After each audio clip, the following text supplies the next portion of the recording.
All right, boys and girls, it looks like we're live on Facebook.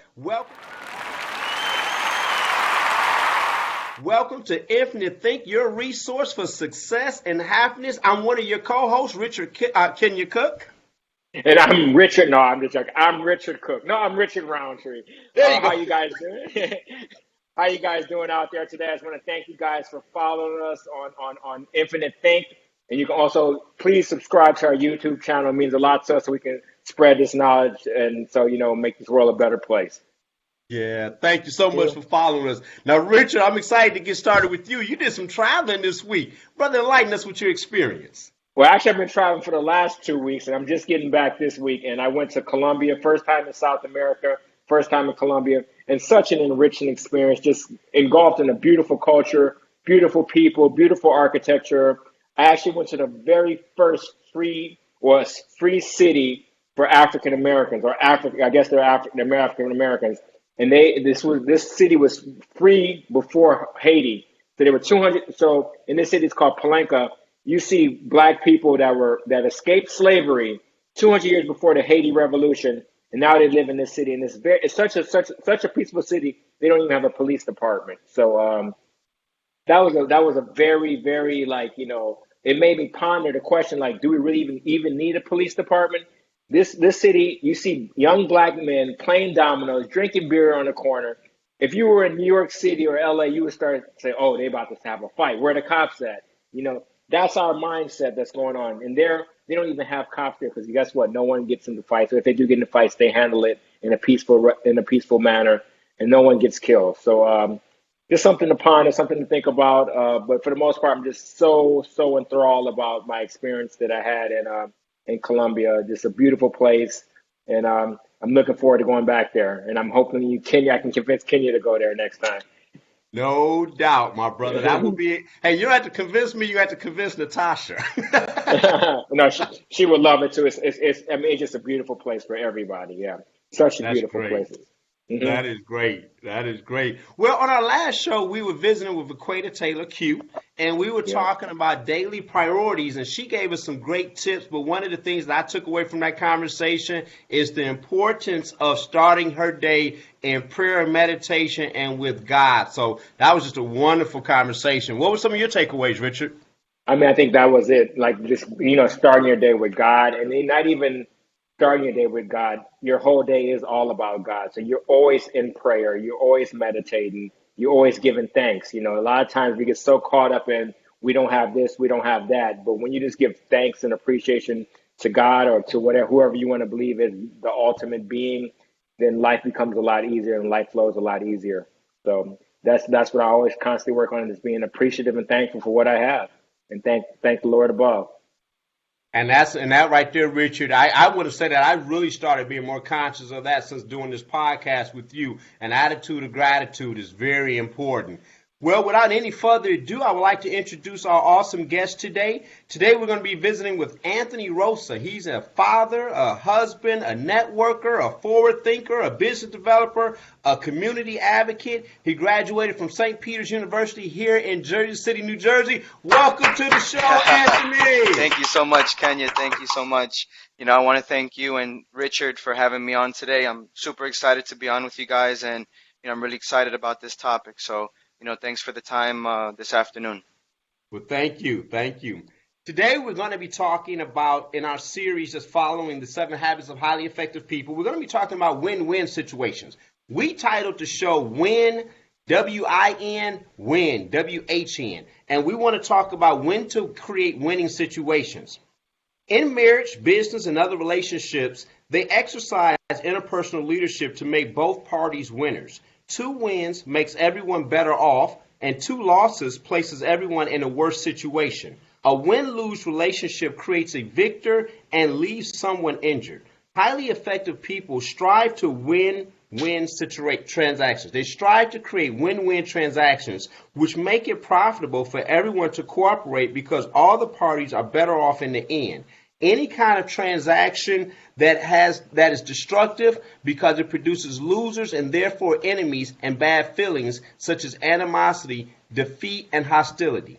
Highly effective people become highly effective by multiplying their allies, not their enemies. A good alliance is a win-win. The effectiveness of people and efficiency with things starts with win-win. This is taken from the book Seven Habits of Highly Effective People, and we're going to jump right into our conversation about creating win-win situations. So, Anthony, our format is that we're going to ask you a couple questions, and it's going to be dialogue, so it's not limited to just answering the questions we want to talk. So, your first question today is, how do you create win-win situations? That's a really great question. And to break down, how do you credit a win-win situation? And it's really understanding the type of ways that how we interact. For me, growing up, it was it was kind of like a win-lose, interaction where a lot of times, sometimes I'm trying to outdo the next person. I remember in football, it was always a competition, and for the position, it's a limited position, and it's kind of just me or you at that point, and so obviously both of us are not going to win, so that's where the challenge comes. So growing up, most of us, I feel that we fall into that win-lose where, we kind of don't have that genuine happiness for someone because they were better than us at that one moment. To judge a win-win situation, other ways of, sometimes there's a lose-win. Sometimes you would have to give the position up, maybe take a little bit more time to get seasoned and prepared and come back. So understanding how to credit a win-win situation, some of these interactions I feel is something that on a day-to-day we should know. And I think Stephen Covey said it really great where, sometimes we fall into lose-lose situations. And really that's when, you know, I'm giving up my own happiness because I didn't get what I wanted, and I'm gonna sacrifice everything to make it your life miserable. Mm, So understanding how we interact in a win-win, it's benefiting both sides. It's it's not just about me at that moment, and it's something really that creating that relationship and harvesting, for long term. Sometimes we're not going to get the win, and that's okay because the term of the day is compromise. Mm. And so for me, Kenya, a win-win situation is just where, both sides kind of come with their desired agreement and both get what they want at the end of the day. And, I think that that's kind of the best preferred, paradigm, Stephen calls it. Mm. I have yeah, a that's question. so. Go ahead. The way it's just some. So it sounds like one, you got to know what it is that you want. Two, be willing to compromise and Mm. create relationships that have a long-term perspective, so that if there is a perceived loss in that relationship or in that situation, it's going to be for the greater good in the long term. Correct. Yeah. Very good. Yeah. Yeah. Well, I guess I have a question about that. So, what do you think really? I mean, I know this. I'm not supposed to ask a question in, but I think this is a micro question based on the main question Kenya just asked. Why do you think people? What do you think people? Why do you think people? You think it's their ego that gets in their way for allowing people to have that win-win mentality, or to being willing to compromise at that moment? I mean, you say why, right? Why Yeah. do bad things happen to good people? Or Why? why do people have that limited mindset from the beginning, saying like, I'm not willing to compromise from that person? You think it's their ego that's getting in the way? Could be their ego. I Mm-hmm. think that it's not something based more so on ego. I think it's just what we've been exposed to, whether that Mm-hmm. be our upbringing, whether that be not having, for me, I never had a father figure really growing up until later in life. So Mm-hmm. I made decisions that were maybe not the best decisions, obviously. And so, yeah, I think that it just kind of comes to knowing, right? And you can always change Ignorance. that lens. Mm-hmm. I think that that's something that you can continue to work on, but you have to be open for it. That Yeah, would be I your guess. paradigm shift that Stephen Covey talks about in the book is being able to see your situation differently. Hmm.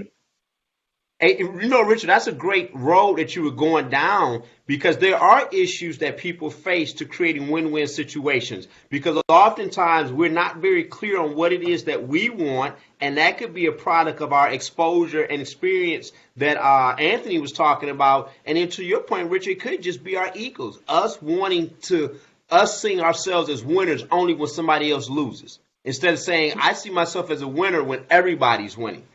I went to Yeah. Dominican Republic and it was a horrible experience for me once I got off of the resort because here it is, I'm enjoying all this great food and all this entertainment, but then I see how the people are living who serve me, and when I get back to the resort, the food didn't taste so good because I felt as though yeah, I'm winning, but they're losing. Hmm. So Yeah. win-win for me would have been, hey, well, win-win was it was a win-win situation was created because then I felt obligated to tip, not obligated, I felt motivated to tip a little bit more than what I had planned on tipping. Hmm. So that's something Yeah. for me when I think about what could stop me from creating that win-win situation. You know what, Anthony, have you ever had a situation where you were trying to go for the win-win and it didn't work out? Yeah, I mean, I think that happens every day. I have interaction from when I wake up with my kids to business calls and interactions. I kind of look for it now. Um, and kind of understanding, right? Once I had that third eye awaken in me and I was open for the shift, Mm, um, I think every win-win situation. So, a funny situation is just kind of like breaking up a fight with the kids, right? I have a Hmm. 5-year-old, a 3-year-old, and a 1-year-old, and Hmm.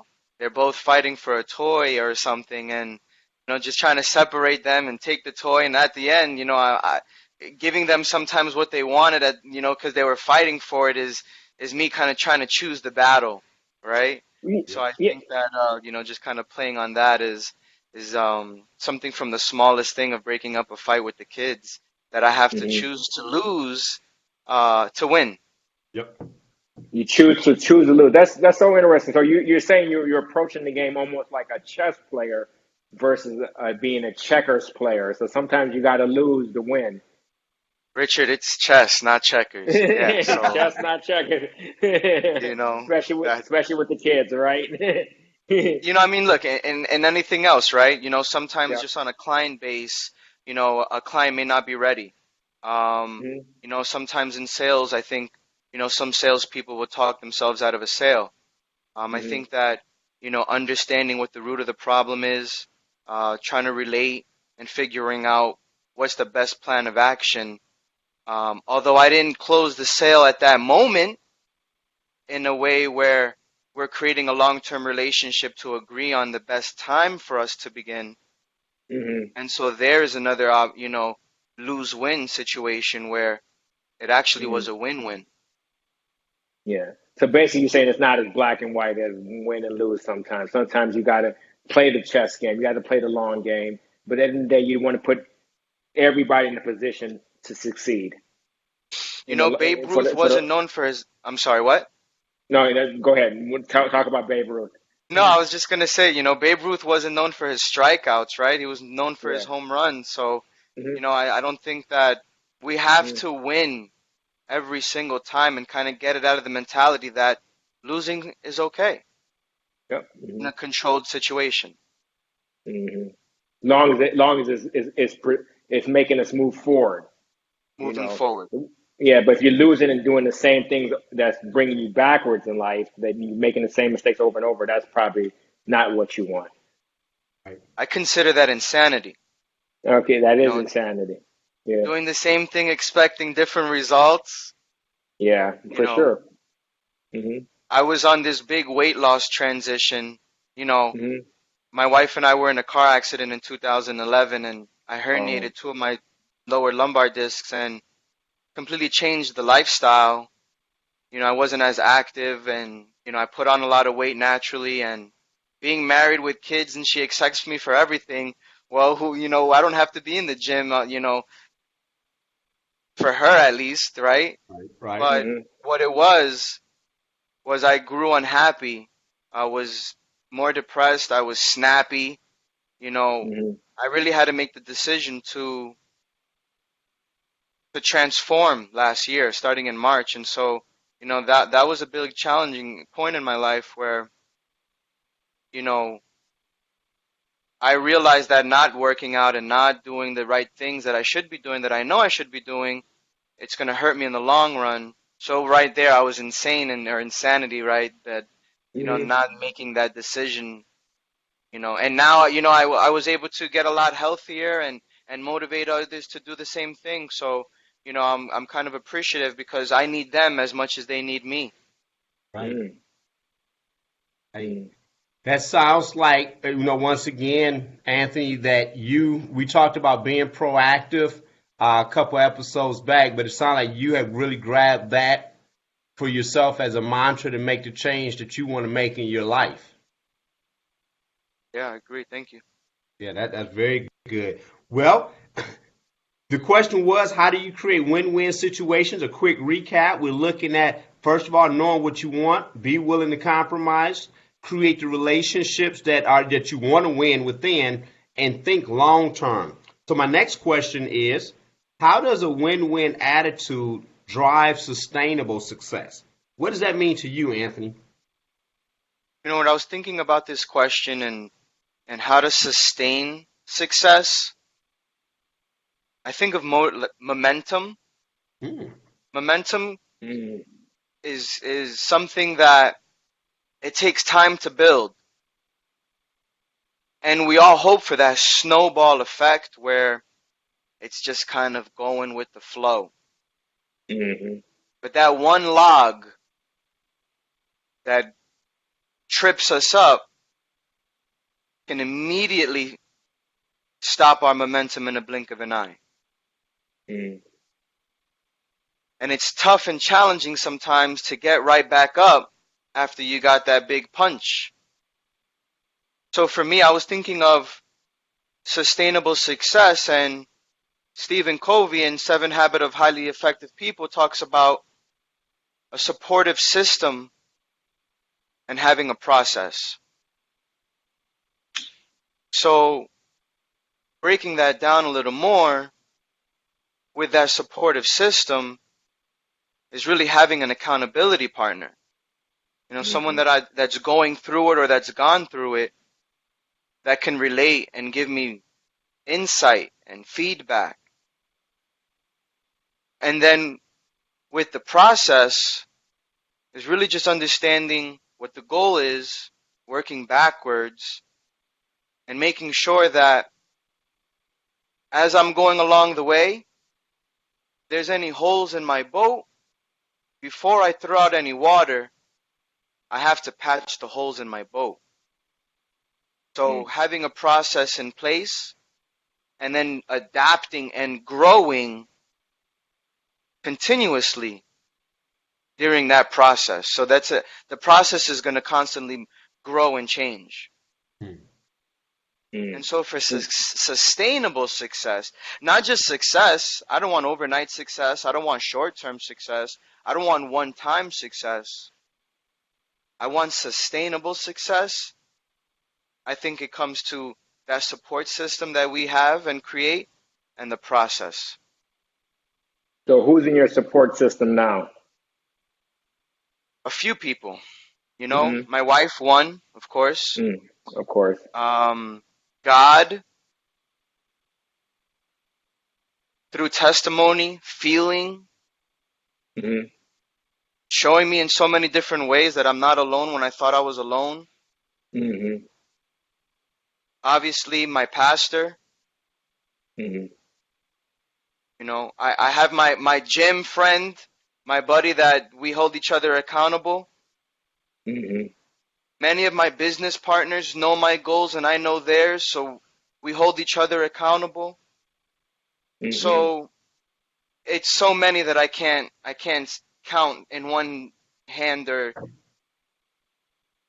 it's just appreciative of just knowing that I have them there It and they takes a have me. village. It takes a village to raise a man. That's what you're saying. Takes a village. And that's I awesome, always thought I Anthony. was making my own decisions and making my own answers, Mhm. and they didn't get me too far. You have skill and will. You know, you could teach skill, Yep. Mhm. but you have to have the will. Yep. Mhm. That's true, and it's funny, and that's a great question Richard asked because oftentimes people or we all try to achieve things, and we don't have an accountability partner that's going to keep us on track. Because it's one thing for me to say, "Hey, I'm going to get up every morning at 5:30, and I'm going to go to the gym," versus, "Hey, Richard, I'm going to meet you every morning at 5:30." Because at 4:45, Mhm. if I'm the only person that's going to be there, I might call off. But if I know I told Richard I'm going to be there, I'm more apt to show up. Yep. Yeah, definitely. That's definitely because you know what? At the end of the day, it's so interesting. Sometimes people have no problem disappointing themselves, but they have so much more of a problem disappointing others. So that's a good reason for having an accountability partner for when it comes to whatever anything you want to do in life, and that's why teams win championships. At least in my opinion. I mean, you can be the Kobe Bryant artist, but if it takes a team of Shaq and Kobe and Pau Gasol and everybody else and Phil Jackson to win championships. And I think at the end of the day, anybody that wants to succeed, they want to succeed on a long term basis in a sustainable manner.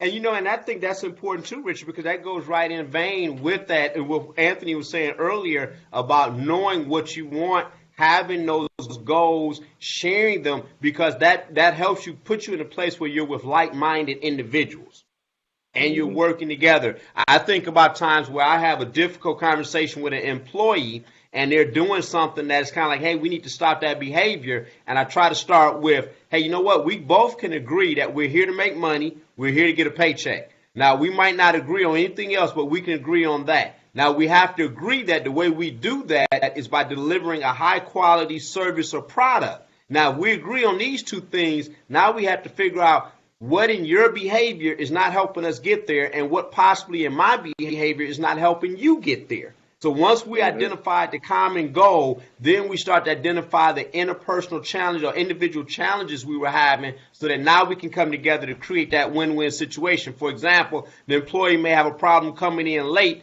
and the compromise is this. Well, I need you here at 9 o'clock, but it's not going to kill us if you get in at 9:30. Go drop your daughter or your child off, and now we have a better working relationship where I still get my 8 hours, and they're still able to be that father, husband, mother to drop their child off. But that's the win-win situation. Yeah. Yeah, and but it takes what we call in yoga world a neutral mind to have that perspective. A lot of times, in my opinion, I think ignorance. He talked. I know Anthony talked about ignorance. But also, I think it is a lot of ego why people don't want to have that neutral mind or that or adopt that win-win mentality. They'd be like, you know what? I'm the boss. I want him to come at 9 o'clock sharp. If he doesn't come at 9 o'clock sharp, that person is fired. But I don't know. I mean, I think Yeah, sometimes you have to be flexible and say like, you know what? It's not going to kill me if he comes in at 9:30. And at the end of the day, he becomes a better parent, and that makes him less stressed when he's at work. But I think a lot of times we have this zero sum mentality, and it's been ingrained in our society that like if either one person is going to win and one person is going to lose, it's not two people can win, and that's why so many working situations are not good for people because of this mentality. Right. So yeah. I guess it is a combination of ignorance and it is a combination of ego. So. Right. See, Richard, just to kind of add to that, in the Seven Habits of Highly Effective People, he talks about one of the paradigms of life is just having a win mentality. It's not Mm-hmm. a win-win, it's not a win-lose, it's just a win. And, it's Mm-hmm. kind of those people that they just want to get the job done. It doesn't matter how it gets done. Yep. Doing something for that role or that title to kind Mm-hmm. of flex on somebody at one point. So yeah, and something that you were talking about before, Richard, is, I think that some of us do for others to fill us up. As you were talking to sometimes, it's hard for, me to do it for myself because it's funny with my pastor, we were holding each other accountable for gym time. And just the Mm-hmm. night of, we were talking right before dinner, and she's like, well, I want to start waking up early in the morning. And I said, Well, yeah, sometimes I do my workouts in the morning. And sure enough, the following morning, it was one of those early 5:30 a.m. dark, cold mornings, and I was sore and hurt in bed, and I didn't want to get up. And I said, you know what? I was thinking about my pastor, and I said, I just told her that I get up even when it hurts. And it filled me, it motivated me more to hold myself accountable. So it filled me up. Rather than if I had not said that to her, I Hmm. don't know, I might have pressed snooze a little bit longer. You didn't want to disappoint her. You know? I didn't want to Yeah, yeah. disappoint. Wow. Okay. Hey, Okay. that's why You know, Natasha's my fiance is my accountability partner, and all I got to do is tell her what I want to do, and she's gonna nag me until it gets done. So I got an accountability partner and an assistant all in one. that's great. Yeah. Richard, you asked me before, who were my accountability partners? So I want to ask you, who are some of your accountability partners? Well, definitely my girlfriend, and she's in my accountability partner because she pulls no strings. She's straight up. Sometimes she can be a little bit, I ain't gonna say negative, but it's good. I take it for what it is. And then my mother is kind of more the nurturing one. She's always gonna be supportive and uplifting no matter what. And I just have some really close friends, and now Kenya is part of my circle now. That's really motivated me. I'm also very involved in the Kundalini yoga world, so that's like my spiritual practice. And so the people there, like some of my teachers there, they motivate me and inspire me to to be the greatest version of myself. So Richard, That's I think awesome. you That's got. yeah, great. Hey, Anthony, yeah, you ready for the magic question? yes. Magic question. Okay, here we go. Okay, this is the magic question. So you got three kids. Which one of those three kids, on average, I'm sure it always fluctuates, give you the most trouble to putting you in that win-win situation, and how do you resolve that? Oh man, I'm going. That's an easy question. It Okay, has to be my first boy. He's okay, my junior, so it's okay, Anthony Jr. AJ. okay. He's definitely the most challenging right now. Hmm. Now the second part is how we're dealing with that. It kind of goes into that process. Um, Hmm. just making sure that I'm communicating with him, asking him how he's feeling, keeping him Hmm. involved and engaged, um, trying to uh, tickle him and make him laugh if he's feeling some type of way. But I'm also Hmm. the tough disciplinarian. So it's Hmm. hard where I have to give that tough love and discipline. So I don't know where to draw the line still, that win-win situation. Hmm. Um, but interesting enough, we homeschool for so many reasons. Hmm. And so we see that Amaya, the oldest one, is taking to it very well. Hmm. AJ, who's turning 4 in March, he's not taking it as well. Hmm. So making sure that we don't compare and use, comparisons between them, because I don't want him to feel pressure or that he's not enough or that he's different. And although he's 3 years old and I'm, you know, talking to them like this, I kind of just relate back to my upbringing and kind of my self-worth and that self-love that I'm creating now. And I feel like that's what I'm just trying to push. So it's a fun and challenging. It's a little dance. I think this is what Hmm. it is. Push and pull. Yeah, that's so interesting what you said. The communication and keeping your kid engaged. I mean, I think that's so important. Especially, I mean, I don't have any kids. Hopefully, God will bless me with kids soon in life. But just keeping anybody you work with engaged. 'Cause a lot of times, especially I think we live in a world now where it's like people want to be dictators and they think being a boss is being a dictator. And at the end of the day, you don't get the best out of people when you're just trying to dictate them and bully them and push them around. You got to keep them engaged and keep them inspired and uplifted, and then you can get in that win-win situation for everybody. Right, I agree. Very good. Yeah, Very good. yeah. Well, I tell you what, guys, I got some great stuff that I'm going to take away from this conversation, starting with one, you got to know what you want, have a long term perspective, create the kind of relationships that you want to invest in. So when something's perceived as a loss, it's really a setup for your long term win. Be open to compromise. Anthony has shared with us about the importance of creating momentum, using that to create a snowball, and then very important to make sure you maintain good support systems for the accountability factor. Yeah, and What do also you I'd want like to to take? add the communication. Communication is so important. That helps put everybody in a win-win situation when there's a communication, and I think it makes people less adversarial. So they're more willing to compromise and to cooperate, and especially with a parent and a kid. And the parent and the kid. There you go. Yeah. Anthony, you got any And I, final I just thoughts want to for us? add to the one final thing with that, guys, is, just separate flesh from the body. Oh, Mm-hmm. I think that we take things too personal, Mm-hmm. so me, I'm all about living in the spirit. I'm not in Mm-hmm. control, nor do I want to be. I Mm-hmm. don't make the decisions. I mean, physically, of course, but you know what I mean. It's not about the separating the flesh and don't things let to get you personal. And I think Yeah, that I get. that will also help you in that transition of the paradigm to a win-win mentality is separating that. Mm-hmm. I well, agree. guys, this has been a great Friday afternoon visiting with you. Our next episode is going to be on Friday, March 1st. We're going to be visiting with hopefully Nicole Jackson, and it's going to be a great time. Anthony, I want to thank you for taking the time to visit with us today. You're now officially a thinker, and so welcome to the Infinite Think family, and you're always welcome Thank back you to the guys. show. Awesome. Thank you for having me. Yeah, thank you very much, and thank you out there for everybody for listening to us and following us. And if you haven't, please subscribe to our YouTube channel. It means a lot for us. And that's it, guys. And be limitless. Have a great day. Take care. Be well.